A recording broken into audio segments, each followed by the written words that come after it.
Folks, I got to level with you. I don't believe for a second that the guy who lowered our taxes and built the strongest economy in recent history just lost to a guy who promised to raise our taxes and lock down the economy again. Do you really think these two messages are equal? Of course not. I believe it's time to hold the line, as we've seen with one of our guests today.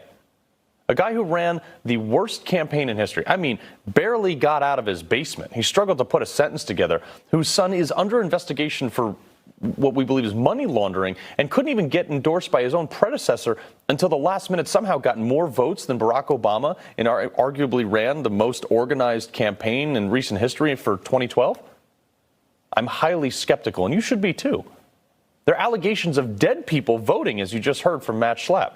Rick Grinnell said right here on Newsmax that they have referred more than 3,000 people in just Nevada for criminal charges for voting there despite not being current residents. And those are the ones we know about. There are huge alleged inconsistencies in the number of votes tallied in the middle of the night in Pennsylvania, in Michigan, other states, and statistical improbabilities going to Joe Biden and not for Donald Trump. All the errors go to Joe Biden. And what's worse, as Pam Bondi pointed out, in many cases, Republican poll watchers were barred from even entering to observe, even after a judge's order.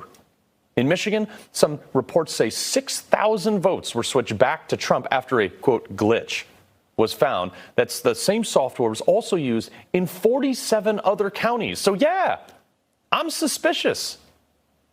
What's even more odd is that the Democratic strongholds that are the last ones to be counted, under Democratic mayors and judges, and in most cases, governors.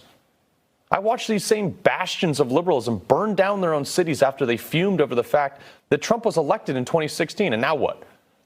After calling Trump supporters racist, bigoted, homophobic, istophobic, phobophobe, deplorable, uneducated rubes, they want all Trump supporters to just turn around and accept Joe Biden won in a fair election? Fat chance, buddy. So it is that far-fetched to think that the same party that concocted a fake dossier and spent $40 million of our money over a president for some garbage Russian collusion theory would try to rig an election? Of course it's feasible. And until some of these concerns are addressed, we should be skeptical, folks. Al Gore took 35 days to concede. We got some time.